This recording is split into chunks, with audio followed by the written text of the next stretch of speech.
100% surprised and terrified by another human being.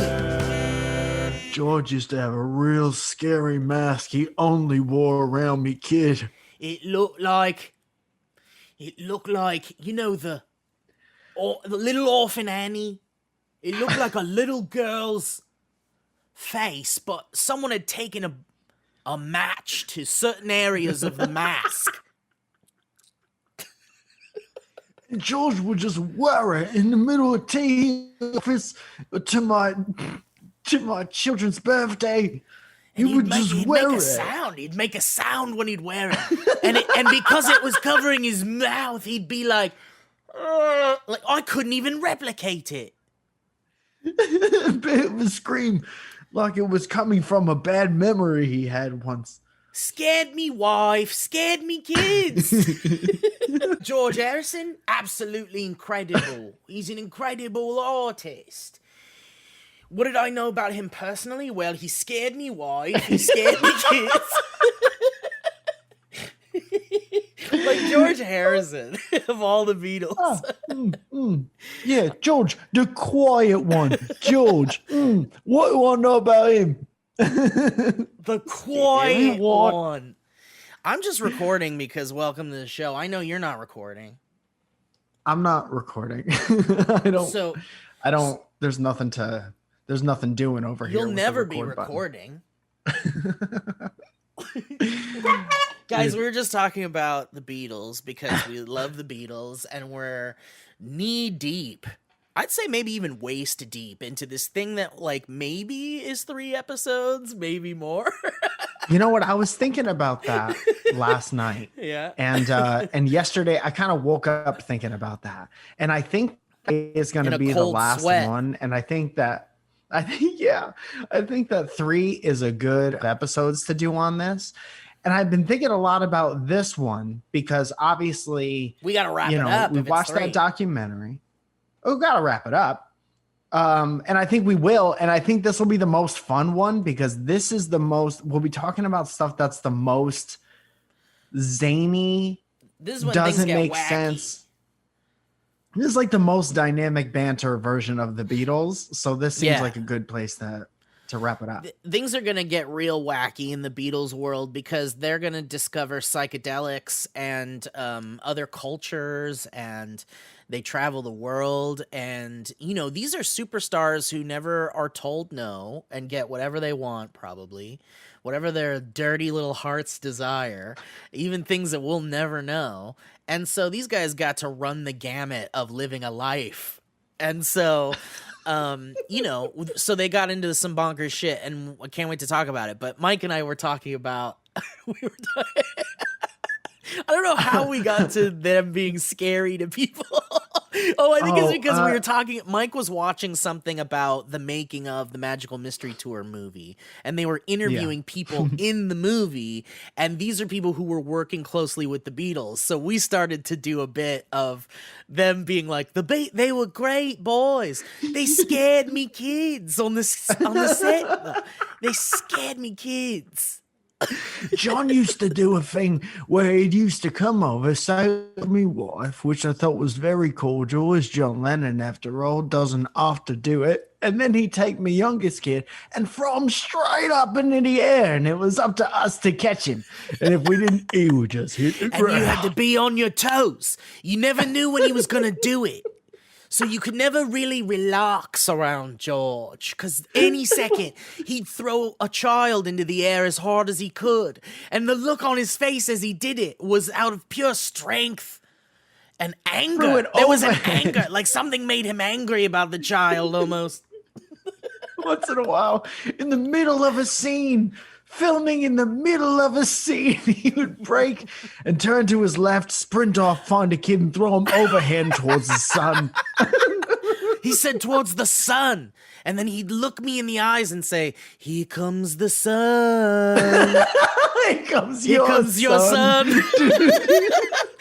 Here comes your son. Better catch him." Oh my Better god. catch your son. I would have never have known any of that had we not watched that documentary real quick before Oi, this. one time on the set, John Lennon, he was very quiet behind the scenes. But when the cameras were rolling, he was just trying to have a laugh and make all the boys laugh. One day between takes, now I'm an older gentleman, so I'm not in laughing along with the boys between the takes. I'm tired. I think John took notice of that and wanted to get me out of my shell maybe a little bit, but it was the way he did it that was really it was the moment I decided that maybe the show business wasn't for me. John Lennon had this bag that he carried around, and it had like weird writing on it.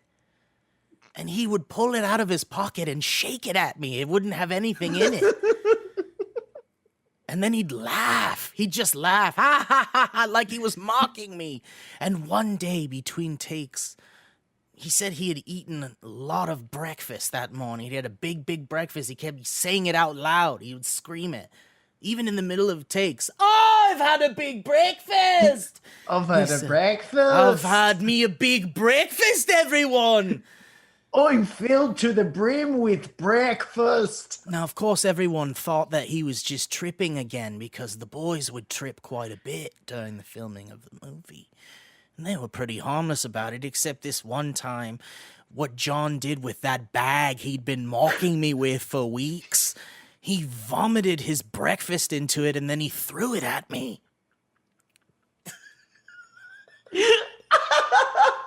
Now this is the man who wrote Hard Day's Night.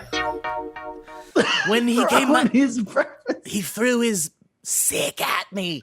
He threw a bag of his sick.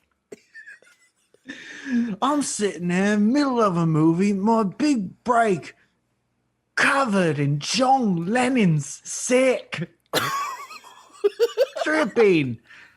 I mean, George scaring and throwing me kids. And the weirdest part about it was not that he had thrown a bag of his sick at me on purpose. The weirdest part, the part that sticks with me, was the silence. The silence on the set. Except for John's maniacal laughter. And then he wrote Imagine the next day.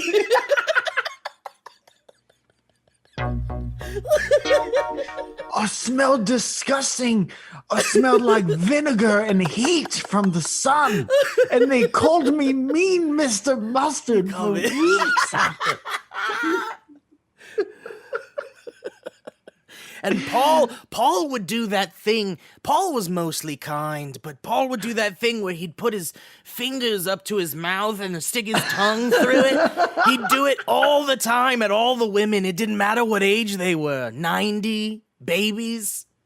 He'd just flick his tongue at babies. I didn't even know if he knew he was doing it at one point. I mean, I think So he just natural. liked to eat vaginas. So nasty and natural. He's just a nasty boy, Paul McCartney, with those sleepy eyes. All right, Anyway, guys. the movie wasn't bad.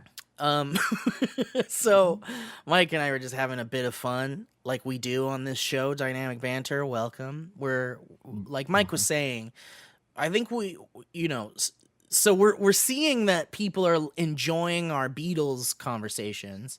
It's a slight departure from the kind of like unplanned aspect of the show.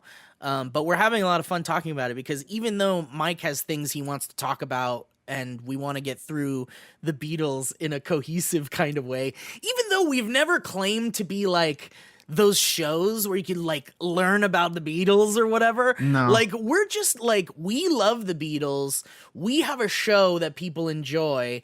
we thought it would be fun to do episodes about the Beatles just because we're like, fuck it, why the fuck not? It's our show, we can do what we want. And basically we're just nerding out about the Beatles. And we're kind of just like, yeah, we're Wikipedia-ing most of the things. And we're kind of recalling our own memories and our own past experiences of growing up with the Beatles and then our parents growing up with the Beatles. So it's just like kind of like your comedian's podcast perspective on the Beatles with Wikipedia articles. So, you know, we're not setting out to teach really anything other than like maybe the tidbits we found interesting that were said in some of the things. But yeah, we're just having a lot of fun. And I think, you know, we're probably going to wrap it up because we're like, we could probably just go on and on and on about the fucking Beatles. And there are so many good YouTube channels and stuff that I've seen that do that you should absolutely subscribe to if you're into like people doing deep dives and like reading books and putting together the most logical information from a bunch of different sources. There's a lot of good stuff out there. A lot of people who like dedicate their whole existence to doing it. And Mike, you know, it's a weird place to kind of just like drop this, but it is very connected. But you know, when we started this show, it was Cloverfields, you know, and we talked a lot about Cloverfield and the ARGs, and it was just all about the Cloverfield universe, that series of movies. And then we went on so many tangents about other things that we decided, let's just do a podcast where we tangent, where we just like, it's literally just two friends tangenting. And then Dynamic Banter was born of that. And so now we've talked enough about the Beatles that we realize that we're done with Dynamic Banter, and now we're doing a Beatles podcast. Now this is the announcement. This is the announcement. And we're not going to learn anything new. We're just going to kind of rehash what we're just going to talk over the past 2 episodes endlessly about the Beatles. And in no direction whatsoever. But you know, Dynamic Banter will still, just like Cloverfields came around still whenever there was like a Cloverfield movie, Dynamic Banter will still be here sometimes, but we're mostly going to talk about the Beatles forever. So anyway, let's move in.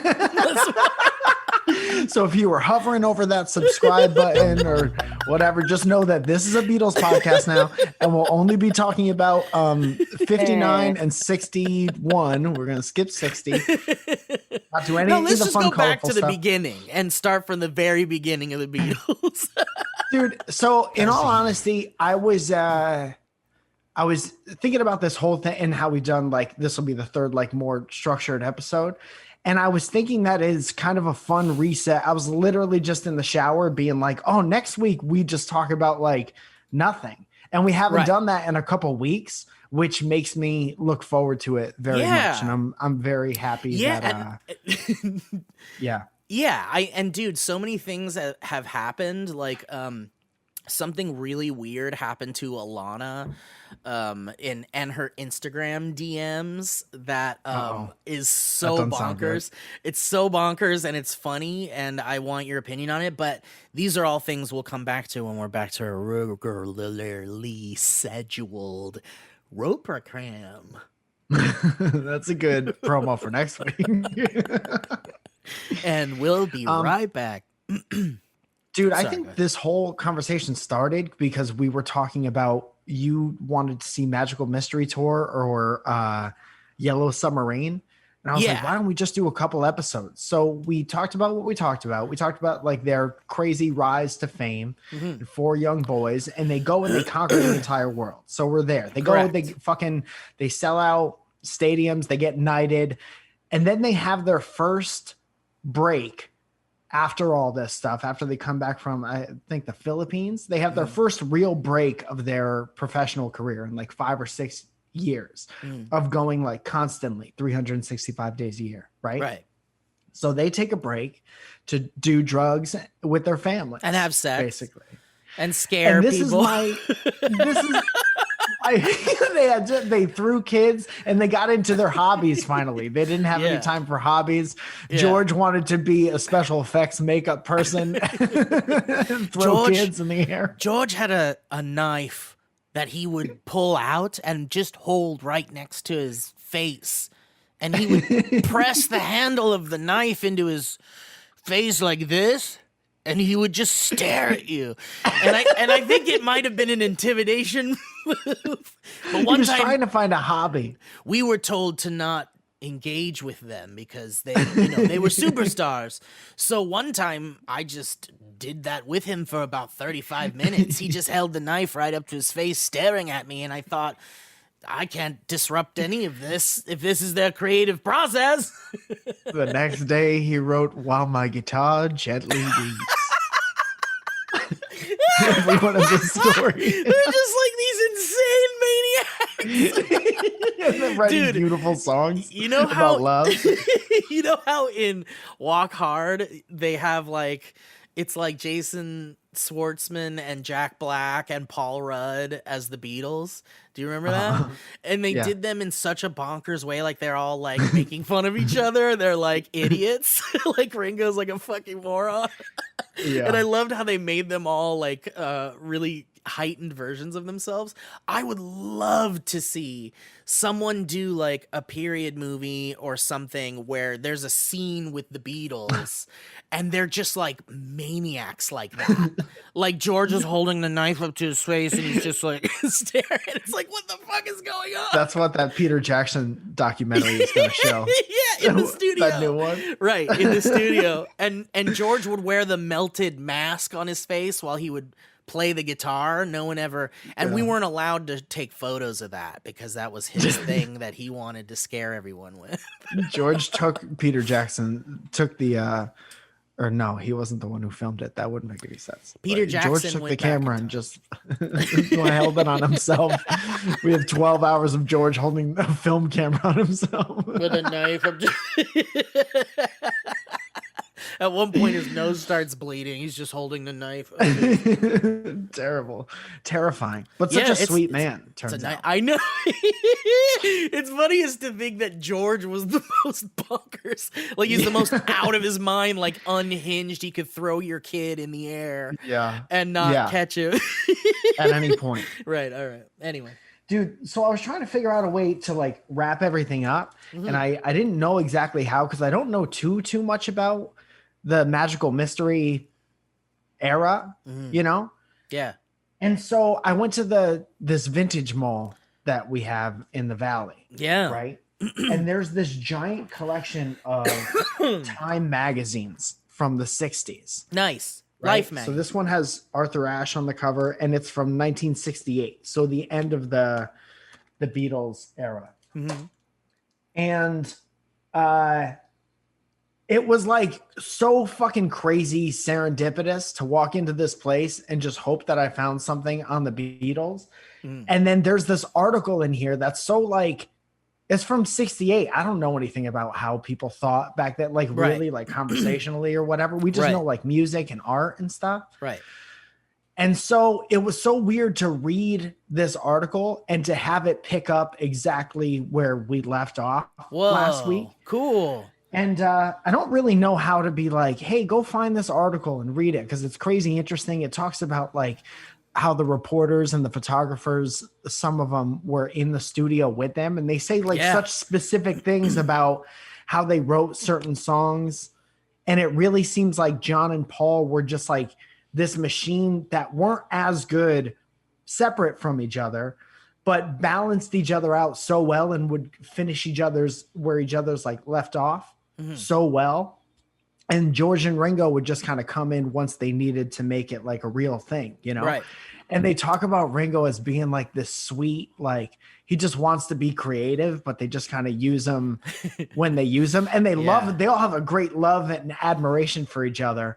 But they're like, don't call Ringo until like we absolutely need him. And like Ringo's sitting at the drums and he's like, I just want to be creative. I just want to drum. I just want to have a drum. It's funny because like a drummer, like I don't know much about drummers in the like the realm of the music world. Like, you know, everyone makes fun of drummers and there's this everybody makes fun of every aspect of the band. But the drummer always to me felt like when you think about music as a whole, the thing that easily became an automated computer thing because that's how unnecessary a drummer being a human kind of is. Yeah.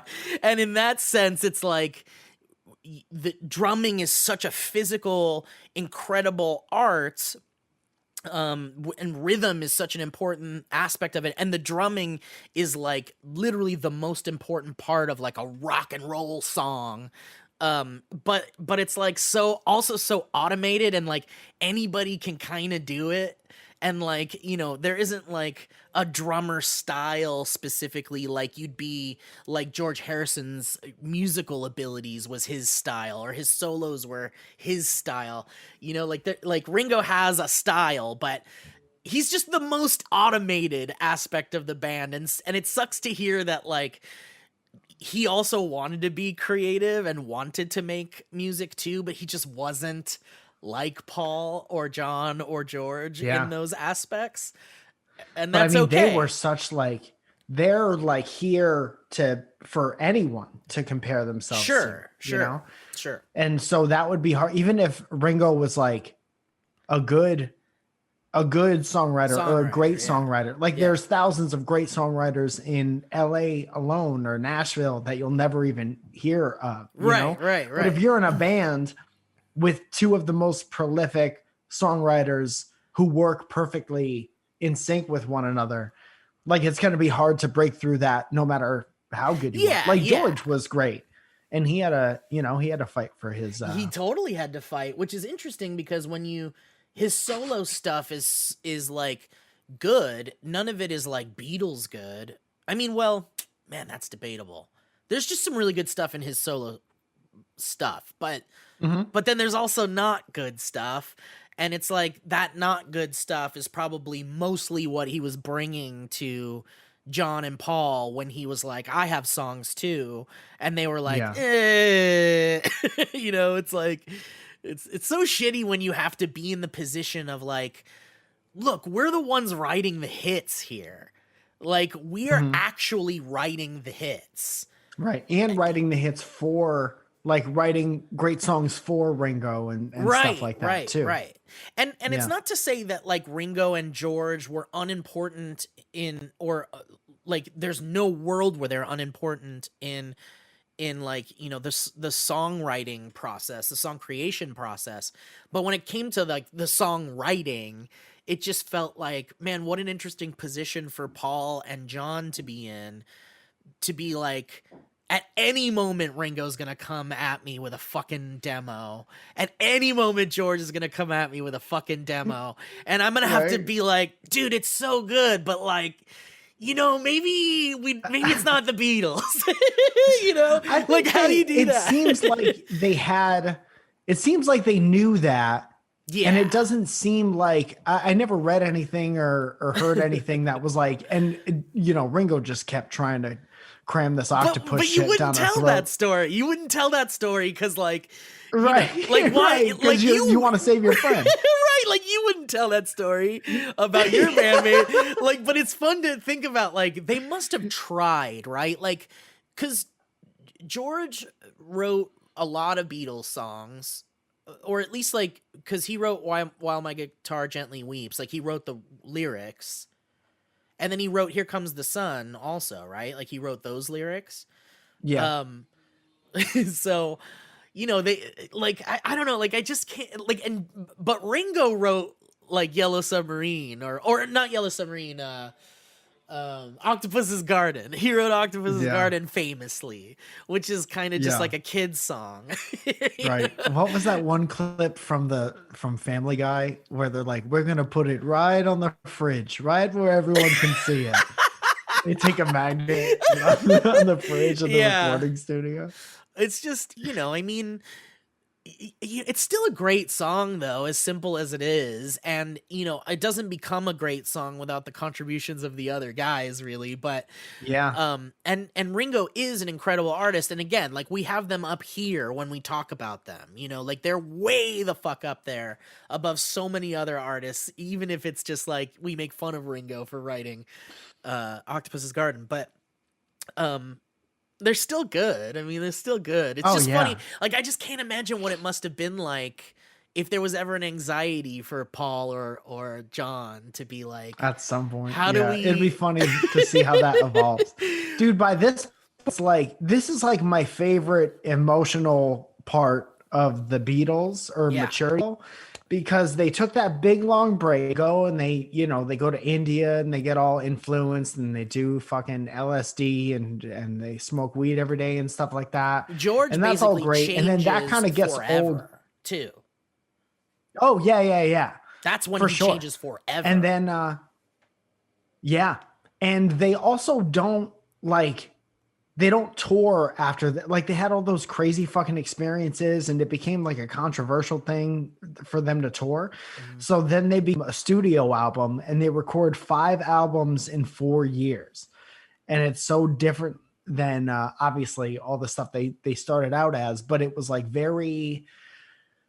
it's interesting to hear that, we talk about how talented they were apart, but the thing was that they were such a group and they make such great songs as a group. And then they make songs that they just have to like throw at the end of an album to fill out Right. the album. Yeah, you got to have a full So, album. yeah, but I never ever thought about the Beatles in that way. Like my little kid idealistic view of the Beatles is like every song's so important, but Right. that was the thing that like fans did. Fans Right. put all the importance on every single song. Yes. And by the end of it, it was like, yeah, we have these 4 that are fucking tight as fuck. Right. And then we have 4 that we need to do because we need a title for the album. And like, I don't know what else. They told us 10 songs and we have 4. Right. And they could still do it and it could still sound awesome and like Beatles caliber, but a lot of it was just filler. Like, and they talk very freely about how like, that, this and that was all not, I wrote it looking out a window because I couldn't, like Nowhere Man.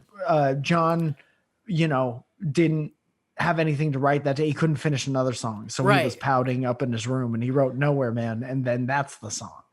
Yeah, and a lot of it is gibberish. And it's so crazy. A lot of it is gibberish, too. And then they were talking about how in once we get into this magical mystery tour, all that stuff with like the I Am the Walrus and shit like that. Yeah. It's like people and fans started putting such an importance on their music and analyzing it so much that they left all this goofy shit in to fuck with people. Right.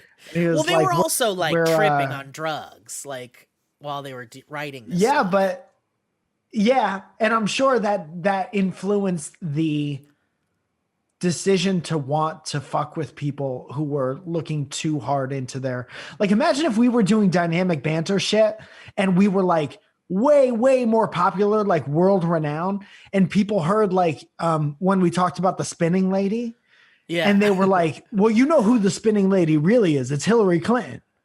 You know that. Right. And then like analyzing it to the point where like shit isn't there and then doing that for everything you say. Yeah. Like Lucy in the Sky with Diamonds is about LSD because Lucy and Sky and Diamonds are, and it's like, no, I think Julian drew a picture with like a star in the sky. And then Paul was like, oh, that's cute. And then wrote Lucy in the Sky with Diamonds.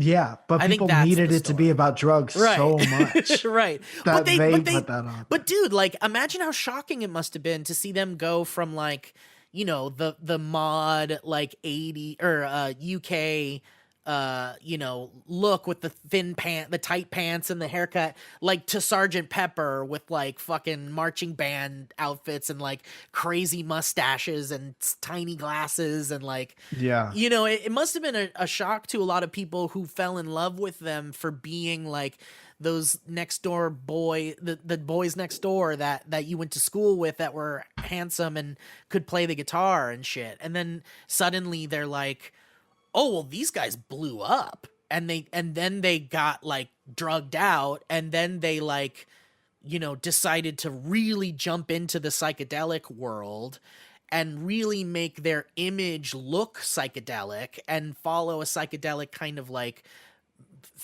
through line, I guess. And then a lot of their work reflected that, like with Yellow Submarine and the movie, and then with Magical Mystery Tour movie in 1967. And then like, all the other trippy shit they did. They did so much trippy shit. So they really leaned into the psychedelic thing, and like, it made their music is fantastic still. So Oh it's like yeah, if you were a there's a fan of the lot of good songs. Beatles, yeah, you weren't let down there. But I'm Hmm. certain that there were people that were like, "Oh man, they're gonna lean into psychedelics. I'm not on board for that." But the music's still Yeah. good, Oh, well, they talk a lot about how people wanted to keep them like that forever, and they Yeah, thought that they had their like youth robbed from them, which sure. is, it's fair and unfair, because maybe you're caught in Arrested Development and stuff like that. People just want to keep you the same for 5 or 6 years Yeah, because that's how you were presented to them. And yeah, also, like, you're making all this money and you get to like do all this shit, and right. then by the time they took that break, they just wanted to like be grown-ups, and then everything after that was kind of in I guess not full rebellion, but it was like being a teenager. It's like you go to school and you dress a certain way, maybe somebody else dresses you, and then you go to either high school or maybe college, you experiment with drugs and stuff like Yeah, that, just attempting to like find out who you are. And these yeah, four guys have just been the Beatles forever, right. marketed together the way that everybody wants them to be, and they wanted to like start to do whatever the hell they wanted to do, and then they did that until they grew apart. Right. And that's super interesting. It's just fun to see them, it's they said something about it in the Time article about musically they had, they were into this process in the studio where they would add strings to stuff, add it like as much as possible. But at the root of it, it was still like four good songwriters writing a good song if you strip everything down, you know? Right. And like they're kind of that as people too. And it's like they still do all like the witty fun, like they're still them, Yeah. but because they're kind of rebelling against what they were, they, fucking weird mustache, Right. weird neon green suit, and Right. like weird magical mystery tour bus, and putting all this shit on top of like who you are as a person. Dude, and the Magical Mystery Tour like movie, if I could talk about it really Please quickly, talk about, dude, that's like what I'm trying it's to lead up to. Please talk dude, about that movie. it's just I mean, it was so I'd never seen it. I'd seen the other ones and I still haven't seen Yellow Submarine actually, Yeah, we which got I'm to see that. which we I have to haven't see. either. But so Magical Mystery Tour is 1967 when they're right in the smack dab in the psychedelic shit pretty much. And that's where if you've ever seen them perform I Am the Walrus in like weird like animal outfits. Like it's actually considered like the only music video for I Am the Walrus because they never really did Dude, anything. what if they were on the Ed Sullivan show in 62 or 3 or whatever it was, and they finished their last chord? They were like, in a couple years, I'm going to dress up like a fucking walrus. And it's gonna blow your mind, you simpletons. Yeah, I'm gonna dress like a Muppet on fucking TV. Semolina Belgium.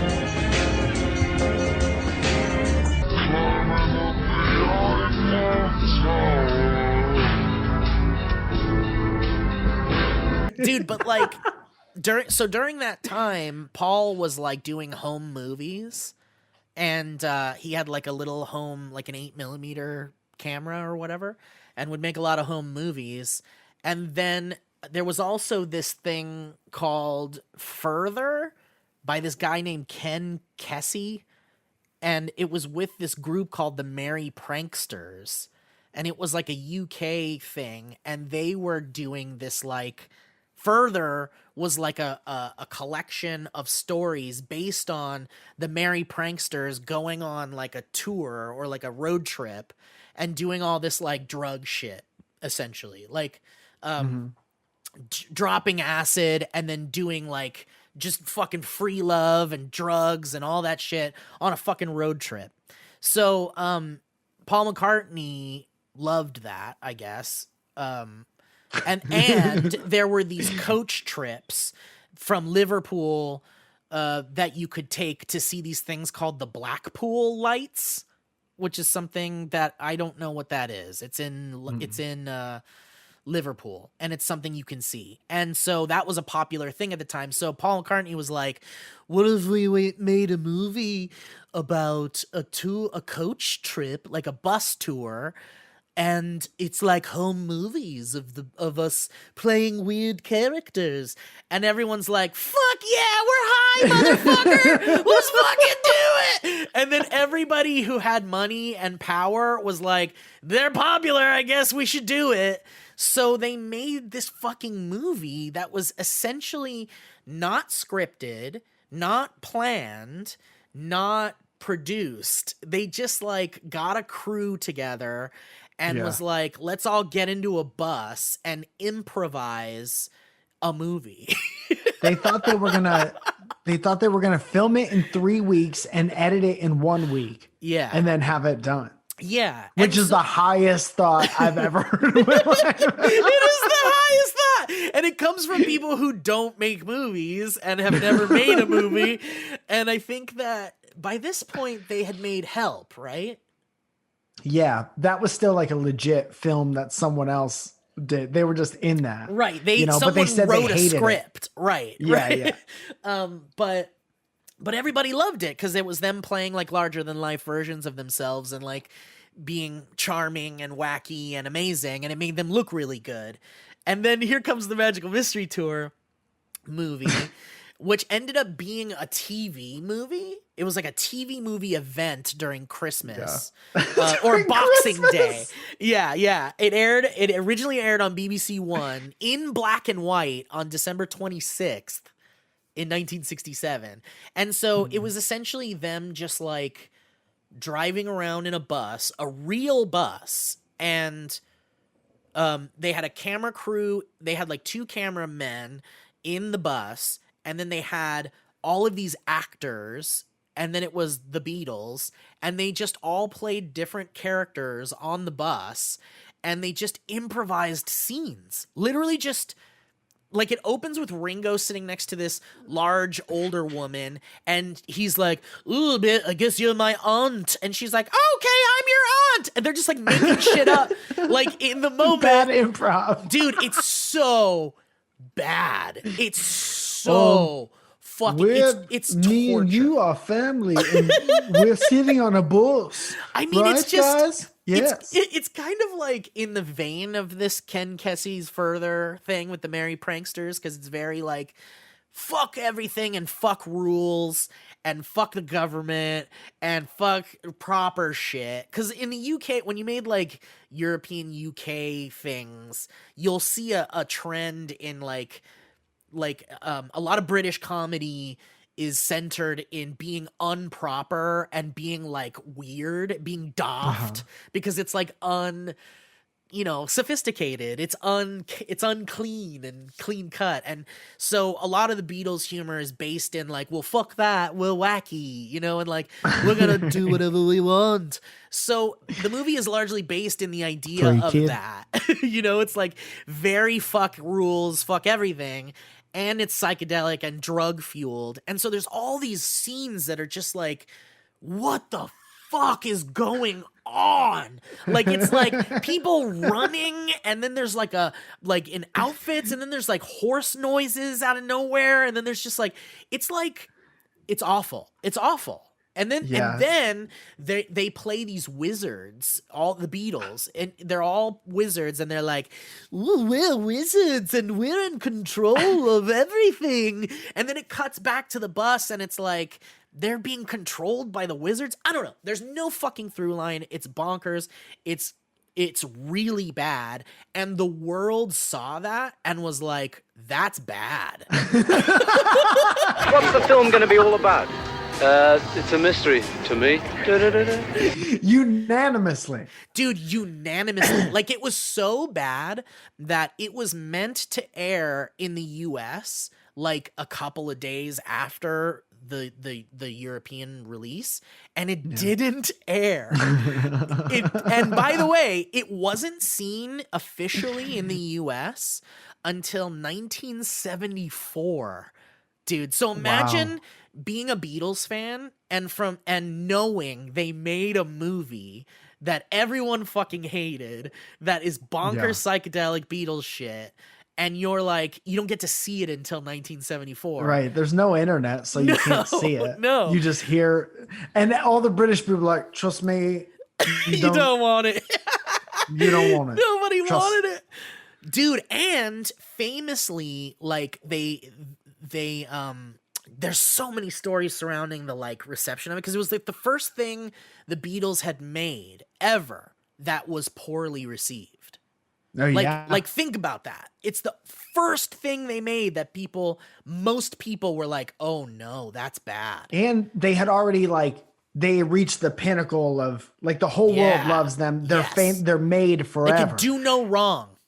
And now they're like, okay, now we want to take the reins. Here we go. And this was like after Brian Epstein had passed away, and so their manager, they had like a really, really good manager. Yeah. And you can see that because their career is mostly success. It's mostly like this. But every once in a while, there are things that happened that the world were like either not ready for, or it was just a bad idea. And afterwards, Paul McCartney, like at first they were like, they didn't know who to blame for like how bad it was. It was Paul's fault. Paul said, "Get the bus. The bus is too small. No bathroom on the bus." But like no one wanted to throw anyone under the bus. But then eventually, most of the band members said that it was Paul's idea. but Paul said, like back in the day, listen to this quote. It's so funny. Well, I'm not sure whose idea Magical Mystery Tour was. It could have been mine, but I'm not sure whether I want to take the blame for it. We were all agreed on it, but a lot of the material at the time could have been my idea. I don't know. Maybe. No, but it was his fucking idea. Like, It's like, we've got to keep it going. What will I do if they don't scream my name? What's the film going to be all about? It's a mystery to me. It was his fucking idea, and he was like, it could have been, I don't know. But dude, I like the idea of George sitting there like, I said no more tours. No more tours. And Paul's like, it's not a tour. It's a magical tool. Yeah, Paul just really, I don't know. Paul's just ambitious and energetic, and he's lively. He was trying to keep the parents together for the for the sake of the the cheerleader for the whole thing.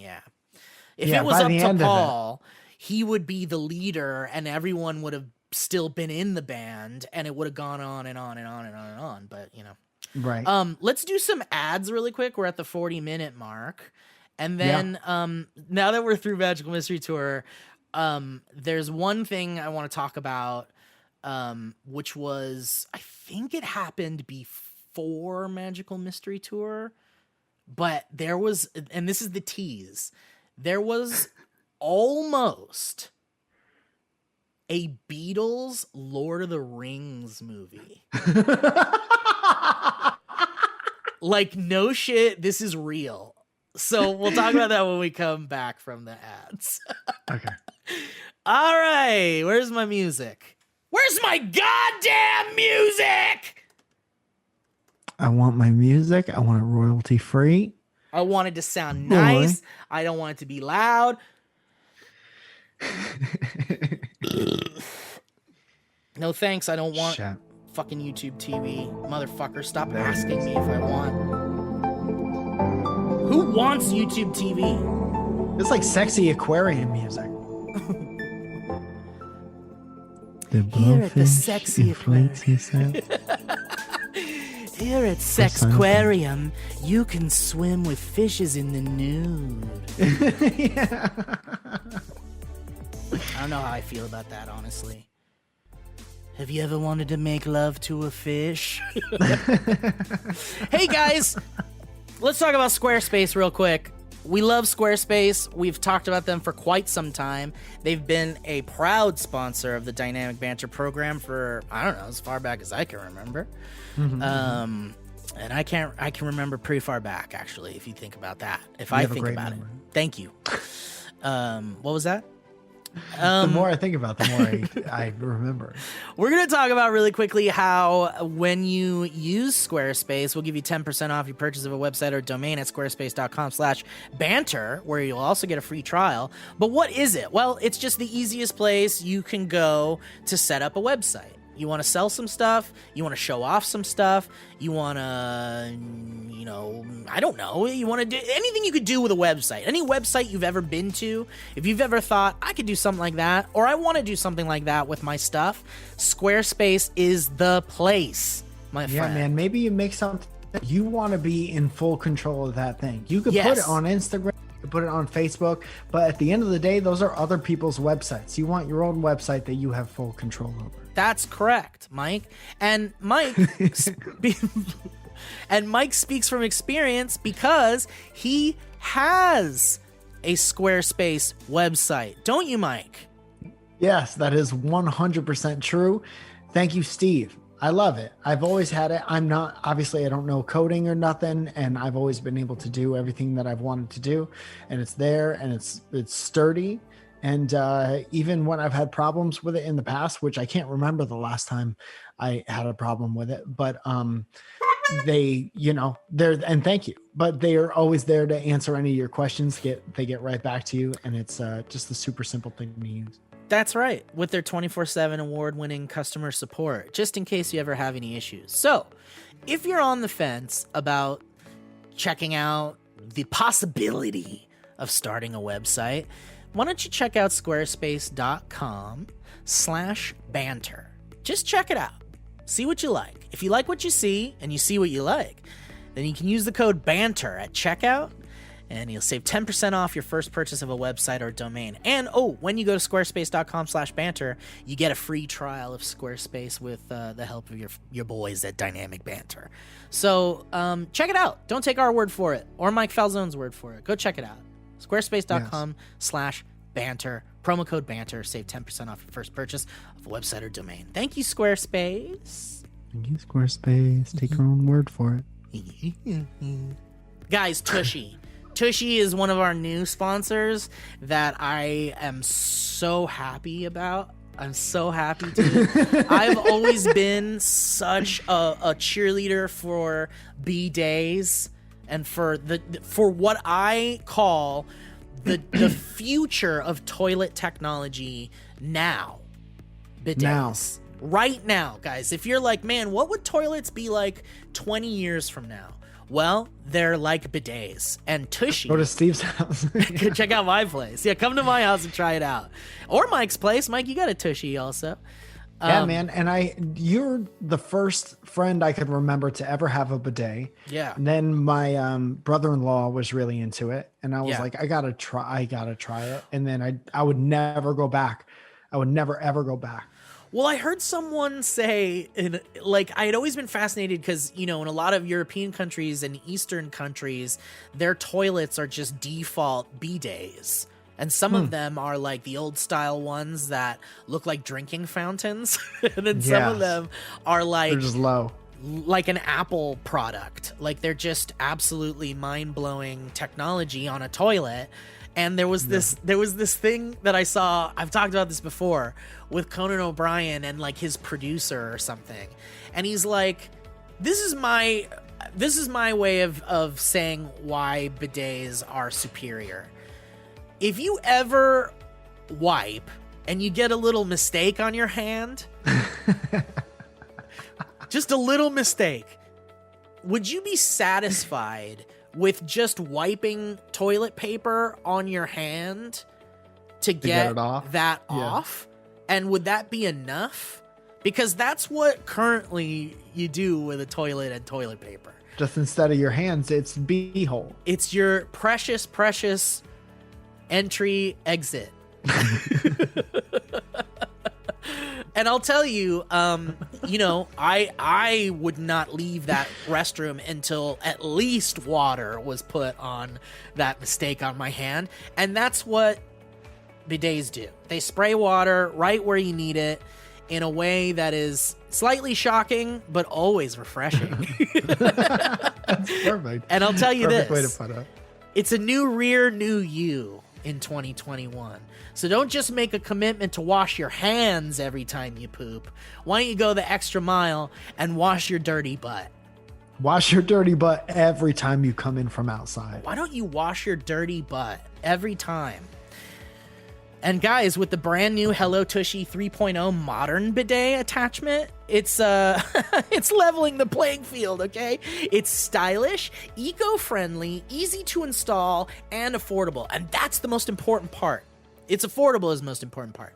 But installing it is so easy. I saw a post today, excuse me.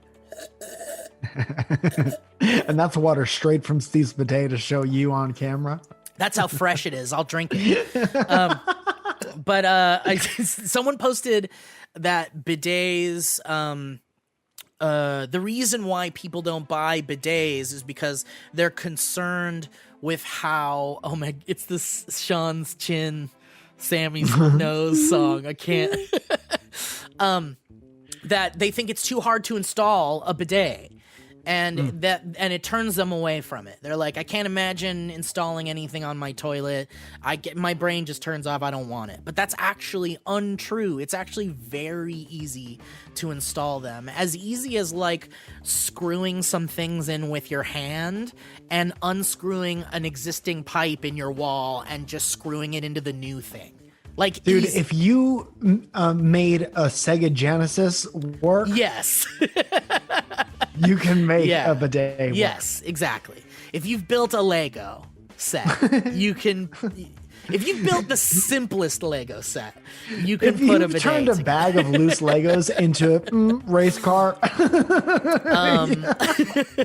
Oh, guys, and also, Hello Tushy 3.0 doesn't just cleanse your butt with a precise stream of fresh water. It cleans itself before and after it's used with the Smart Spray automatic self-cleaning nozzle. And it attaches to your existing toilet, and it requires no electricity, no additional plumbing, and it cuts toilet paper use, guys, get ready, by 80%. Now you're saving the planet. Goodbye, toilet paper. Hello, Tushy. You know what I mean, guys? So, guys, go to hellotushy.com/banter to get 10% off plus free shipping. That's hellotushy.com/banter. Get 10% off plus free shipping. Give it a shot, guys. You're living in the past. If you're not. If you don't have Let it give you a shot. Thanks, Hello Tushy. All right. Last but not least, let's talk about feels. Mike? Yeah. Yes. Feels? Let's talk about feels. Let me tell you what feels is. Feels is a better way to feel better. It's premium CBD that keeps your head clear and helps you feel your best. CBD has been proven to greatly reduce anxiety, pain, and sleeplessness. And I've tried, I've smoked CBD or had CBD tinctures or like drops, and this is basically a tincture. It's a drop that you put on your tongue or something. Under your tongue. But yes. Right. And I love it. I think it's great. It's kind of like, I don't know what it's kind of like, but if there's anything on this planet that's like natural that can help me combat anxiety and pain and sleeplessness, makes me feel a little sleepy, then I'm in. And that's what this is. I almost feel like it's almost like a pain reliever and a melatonin all in one. Yeah. Yeah, but it doesn't obviously it's just CBD, so there's no there's no psychoactive effects. It just kind of like this, it just kind of mellows you out and it makes you feel like calming. And I've had a lot of trouble sleeping recently, a lot of construction going on to my immediate right.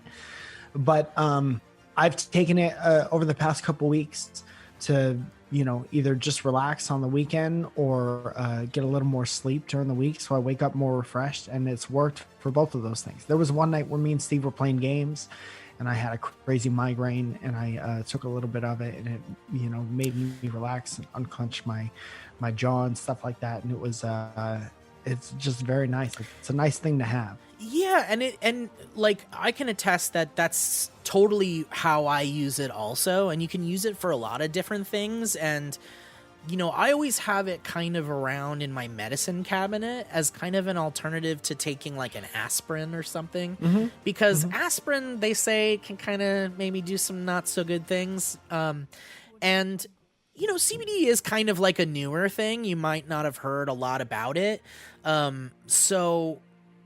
Feels actually offers a free hotline that you can call, and they'll explain to you like everything and walk you through the process and everything. And there's a way, and basically what it is it's premium CBD delivered directly to your doorstep. So it's like you get it in your mailbox. And you can have a membership program where you're like, okay, let me try this. Let me see if this works out for me. Let me see if it does anything for me. I don't know anything about CBD. I've never tried it before. So they have a hassle-free membership program that is guaranteed to help you feel your best month after month, or your money back. It's that simple. That's nice. So there's try no it. risk, man. Right. And also, if you're not the type of person who wants to talk to someone and you want to just read up on stuff about yourself, you can go on the back of the packaging. A lot of the time, it'll have a QR code, and you just do it on your phone real quick, and it gives you like the whole lab report. It tells you exactly, what you're putting in your body, and they're super transparent about that. And they, it's kind of a pull no punches thing. They just want you to be aware that there's a thing out there that is the alternative to a lot of other things that may not be so great for you, that could help you in similar ways. It's just feels it's a natural, healthy way to feel better, guys. Okay, that's that. So you can join the Feels community to get Feels delivered to your door every month. You'll save money on every order, and you can pause or cancel at any time. And it works naturally to help you feel better, guys. So there's no high. So like that might be a common misconception with CBD, that you get high. There is no high. You don't feel high at all. If you've ever felt or don't know what that feels like, you will not feel that way. There's no hangover. You don't get hungover from it or anything like that. And you can't get addicted to it either. So give it a shot. Check it out. You know where you go? I'll tell you where you go. You go to feels.com/banter. That's right. FEALS.com/banter. And you'll get 50% off your first order with free shipping. I like how the music is like, this is a royalty-free audio clip. Just so you know. So why don't you go become a member today at feels.com/banter. You get 50% off your first order with free shipping. Come on, give it a shot. Feels.com/banter. Thank you, Feels. Great job, Steve. Thank you, sponsors. So I teased quickly before we left that the Beatles were going to be involved at some point in the mid-60s in a Lord of the Rings movie. Like they were and by the way, that's not even the most juicy part of it. The juiciest part is Stanley Kubrick was attached to direct it. What? And it was going to feature original songs by the Beatles written about, like, Lord of the Rings shit. So, like, wow. He's going to get the ring. He's going to get the ring. Absolute power corrupts. Absolutely. Dude, I wonder if that would have, like, completely destroyed their career. Because, like, they did weird shit, but they bounced back and they were like, okay, we're still awesome. Watch this, Yeah. But that is like, that's hard to be like, okay, now take us seriously again, please. So I guess in 1963, they signed a contract for a 3-movie deal by United Artists Production Company. But due to their breakup, they only made 2. Something, obviously they weren't going to be able to make a 3rd movie if they were broken up. So they made A Hard Day's Night, and then which was great, and everybody loved it. It was a huge success, and it was listed by Time Magazine as one of the 100 greatest movies of all time. That's fun. It's also on Criterion, which is very good. And then they made Help, which was also a movie. Which is also a movie, and it's also weird, and it's like kind of a James Bond Ringo needs to find a ring kind of thing. And it's kind of like Austin Powers without any of the jokes or sexual innuendo or anything like that. So the Lord of the Rings came out in 1952. Okay. So Lord of the Rings was like a huge fucking thing to kids in the 50s and the 60s. And so, and it had a huge cult following, right? Like even Zeppelin wrote songs about Lord of the Rings. Like Lord of the Rings has just inspired so much shit since the 50s. So the Beatles were like teenagers and were super influenced by it, right? Like, so they were like, so I don't know whose idea it was, but they loved it because Lord of the Rings was a huge deal back then. And so Paul McCartney was going to be Frodo. Ringo was going to be Sam, which is perfect. George Harrison was going to be Gandalf the Wizard. Oh my God. And guess who John was going to be? The guy, oh no, that's Harry Potter. No, you're close. It's a voice like that. That guy, whoever played. The one that's like, my precious. Oh, Gollum? Gollum, dude. John Lennon was going to be Gollum. That's funny. I would have watched that. So apparently they were like, let's get Stanley Kubrick. Because he's the guy to get. He had made Spartacus, Lolita, Doctor Strangelove, and they were like, he's the guy. He's making a bunch of hit movies right now. Let's do it. And Kubrick was like, I don't want to make a Lord of the Rings movie. I like it, but I don't want to make that movie in the 50s because that's not going to work. Yeah. And so he was like, I'm not in. So he was out. And instead, dude, made 2001: A Space Odyssey, one of the most groundbreaking. Good. What a great professional choice! Yeah. It established him as one of the greatest filmmakers of all time. Smart. So anyway, after that, they were like, "I guess so. Should we try to find another director?" Yeah. Okay. So, how do I become Frodo? So and then they what were if like, we got a van? What if we drove in a van to put the ring in the fire at the end? I like Paul just shows up like he's sweaty and he's like disheveled, like he hasn't like slept in days. His hair's all fucked up. Yeah. And he has like a pencil and the script and he's like, okay, I think we can still do the rings thing. A couple changes. I've cracked it, lads. I've cracked it. So here was the big problem though. They need Tolkien's like permission to do that. Like it can't just make a Lord of the Rings movie without the author's permission. Right. So the Beatles themselves asked J.R.R. fucking Tolkien if they could make a Beatles Lord of the Rings movie, and they would write all the music, and there'd be all these Beatles songs associated with Lord of the Rings, and it would be probably a huge hit according to them. Want to hold your ring? And Tolkien was like, absolutely not.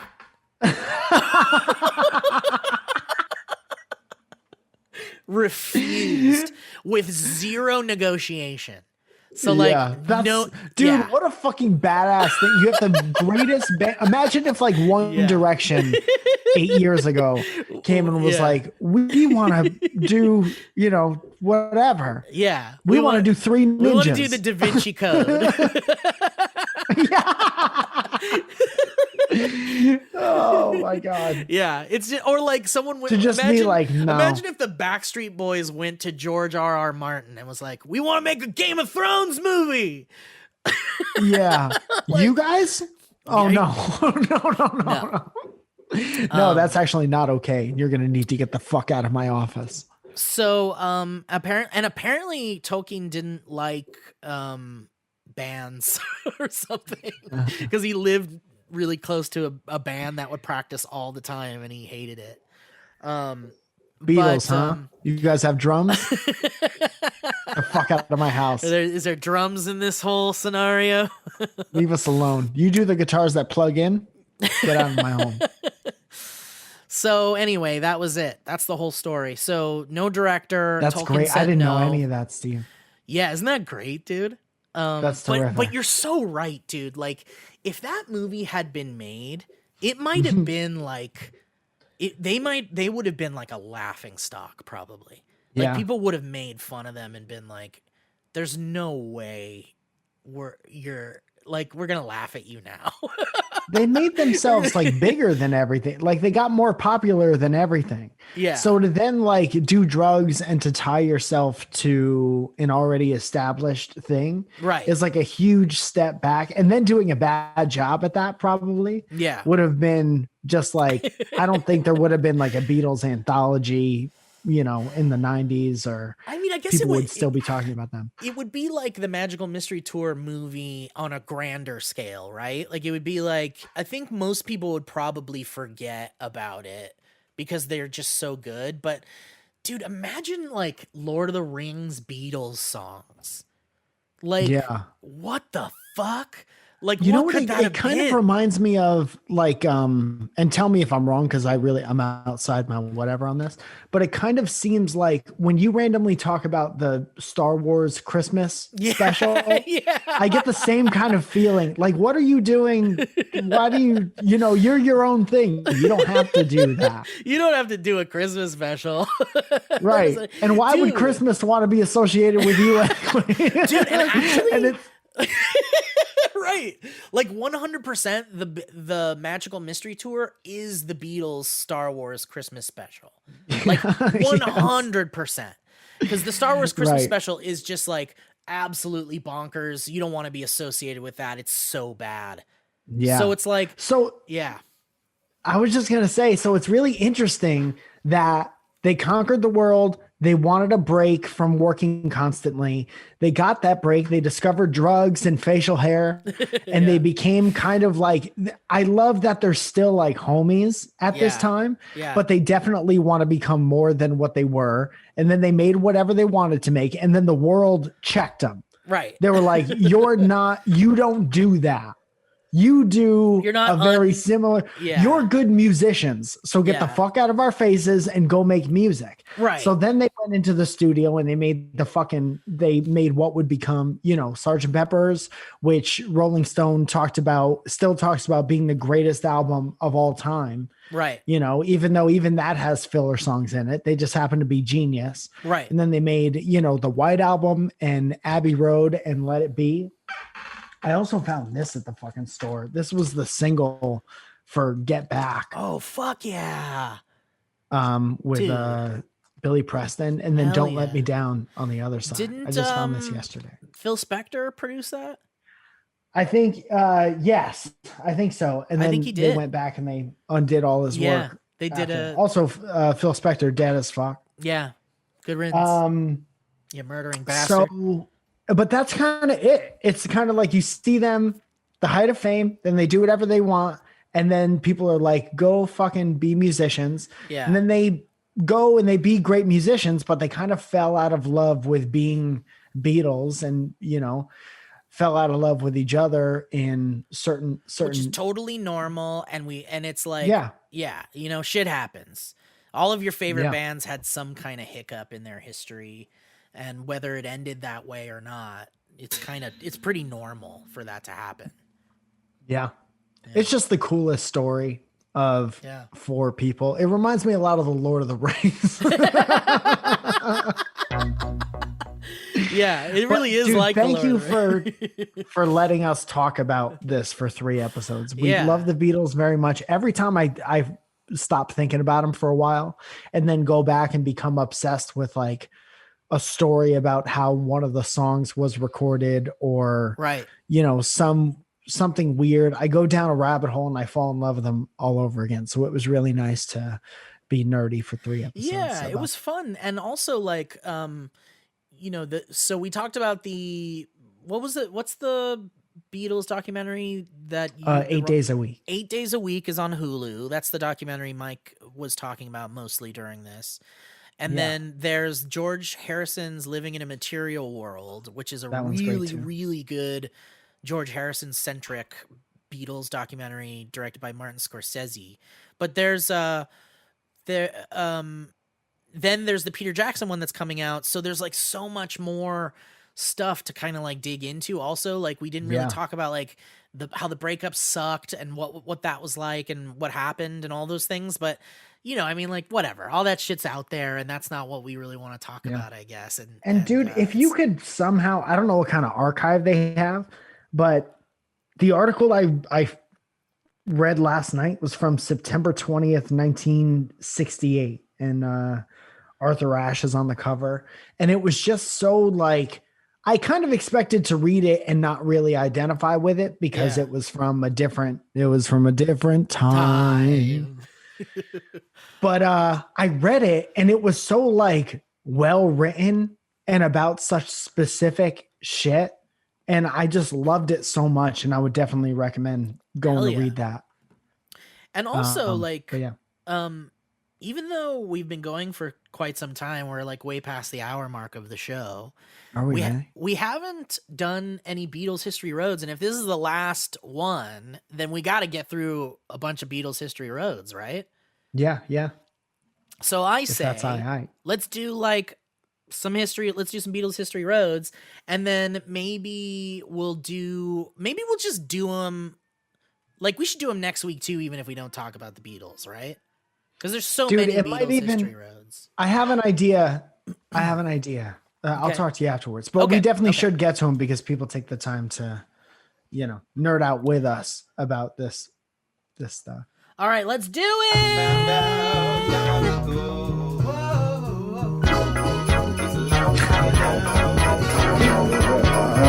What's the film going to be all about? It's a mystery to me. That's what the bus sounded like on Magical Mystery. If you drove behind the bus. That's what it's like.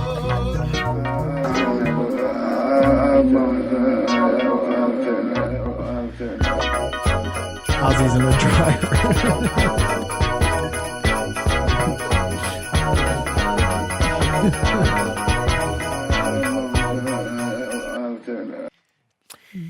Paul trying to figure out how to play the thing.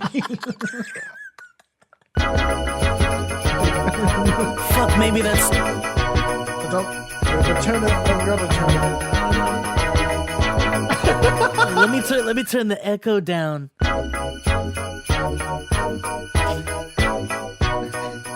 Okay, now let me turn it up as high as it can possibly go.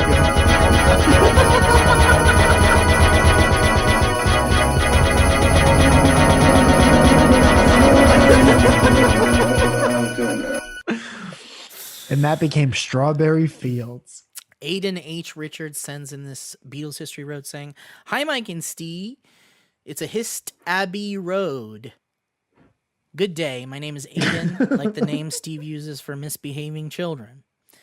Though no, I am not the Aiden whose History Road you read about that fact. I did write one about it you didn't read, and it was funnier than the one you did read. Well, right. Mike, anyway, when I was 10... Hey, Mike, anyway, when I was 10... Anyway, when I was 10, I was super into the Beatles and living in Saskatchewan. I was, needless to say, over the moon when I found out Paul McCartney was playing in Regina. Rhymes with you know what, Mike? Regina, I guess, is what it's called then. Just a 2-hour drive away. My mom got us tickets, and we drove there. So incredibly excited. It was awesome, Mike. Why do you keep saying Mike? I don't know. There's 2 of us on this show. It's awesome, Mike. Mike's not even reading this. Also, why does my name need to appear that many times in the letter? Now, it's important to note my younger brother is not the biggest Beatles fan, but he did still to this day kicks himself over the fact he fell asleep and missed the whole thing, Mike. No way does he keep saying Mike like that. It certainly does. It actually does. Don't like it. Hours of Paul cracking jokes, telling stories, and playing the best of the Beatles and Wings, and the fool slept through it all. What the fuck? Like at the concert? Wow. Little kid shit. All that to say, Mike, it was a once-in-a-lifetime experience, Mike. I love the Beatles. I love this show. Thanks, boys. Hi, Mike. And here's a link to a talk show I filmed with my friends in the middle of a street here in Saskatoon. Bye, Mike. Okay. Well, thank you for making it Thanks for clear making it who weird. Thank you for being weird and making it weird. You made it weird. No, it was I enjoyed it, though. Sorry I about your enjoyed it, too. brother's missed memories, dog. Sounds like an idiot. Sounds like your brother's an idiot. Ben Adair says, is this not a Beatles history road? It's not, but I'll still read it. I figured out I'm a comedian and would like to thank you for helping me along the way, Mike. Hey, Mike and Steve. 2 honks to my horn boy.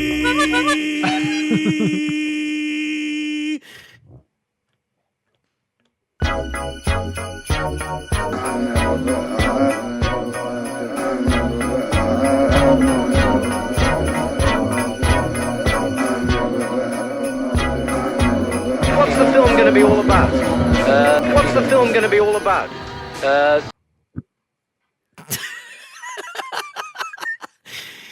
I'm a 26-year-old boy currently living in Ottawa, Ontario, Canada. I've been going through a lot recently, as I'm sure a lot of people are, but I've been through the worst of it, and I'm getting better every day. Okay.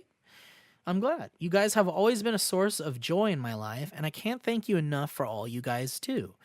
If you want, I would be honored to come on the podcast and talk about my struggles, as I think that a lot of our community could find some comfort in what I have discovered.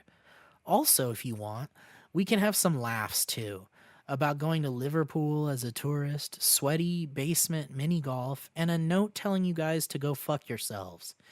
If we do speak, it will probably have to be over Skype or Zoom and audio only, because all the cameras I have right now are absolute dog shit. Hope to hear from you, Ben from Ottawa. And then he posted a photo of he and you together. My name is Ben. I have 1,000 broken cameras.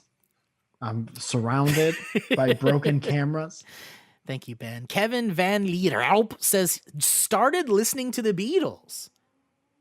Oh, wow. Hello, Mike and Steve. My name is Kevin Van Lierop, try again, and I'm a Belgian-born boy. I'm a student industrial engineering agriculture at the University of Ghent, and am currently having finals. Since last year, I started listening to Dynamic Banter whenever I was taking a study break, which currently brings me on episode 161. Maybe some punctuation in there.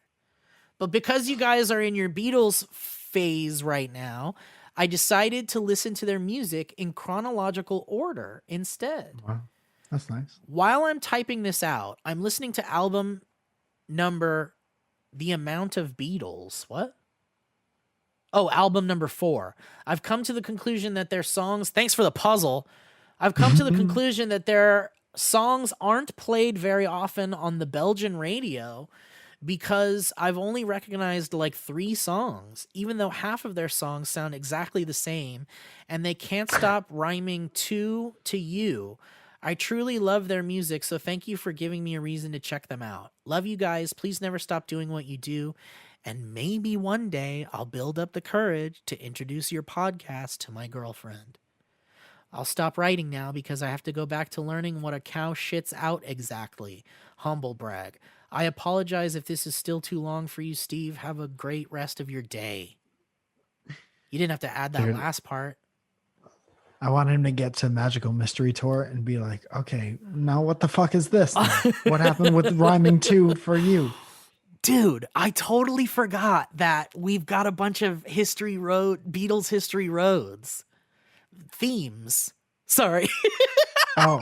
Micah, we've got a bunch of Beatles history roads. No, What are we doing? we asked people to make Beatles history road like some. All right. So this can't be the last time we do the Beatles history road. We'll do the Beatles history road until we're done with Beatles history roads. So while we do that, because we asked you guys to make a Beatles style history road song, And people did that. And people did that. So so because we asked for that, we'll keep it going. So dude, why don't we do just a whole episode of History Roads and we'll play a different song in between every couple? Love that. Love that. Love it. We did it. We will do. I'm gonna play this one though as a teaser, and then the next episode we'll just do a bunch of History Roads. But Daniel Farner says Beatle-born boys attached is a History Road song in the style of the Beatles, specifically 1964 era, as requested in the last episode. I hope the Beatles deep dive continues. I've got ideas for other Beatles History Road mashups. Bornfully Yorn, Daniel F. All right, here it is. The first Beatles History Road. Can't wait. Wait, that's really quiet, isn't it? Hold on. That's how they did it back then. And a 1, and a 2, and a 1, 2. Okay, here we go. 2. I found out long ago, long we know the history road, history road, history road.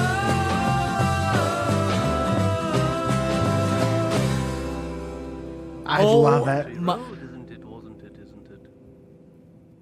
Oh my God. I love it. I love it. It's perfect. It's perfect. so Throw the good. rest in the Perfect. goddamn trash. Dude, can we hear it one more time? Yeah. All right, here it goes.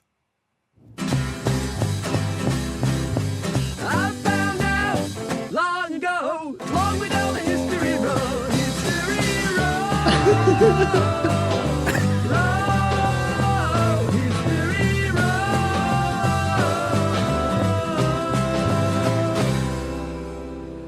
It's a history road, isn't it? Wasn't it? Isn't it? Now, who was that? Ringo said that at the It's a end? history road, isn't it? Wasn't it? Isn't it? I love it. Great chat. Who was that? That is from Daniel Farner. Damn, Daniel. Damn, Daniel. That was really great. Dude, it's Loved so good. All right. Well, next week we're going to hear all the rest of because we have more. We got a bunch of them. Yeah.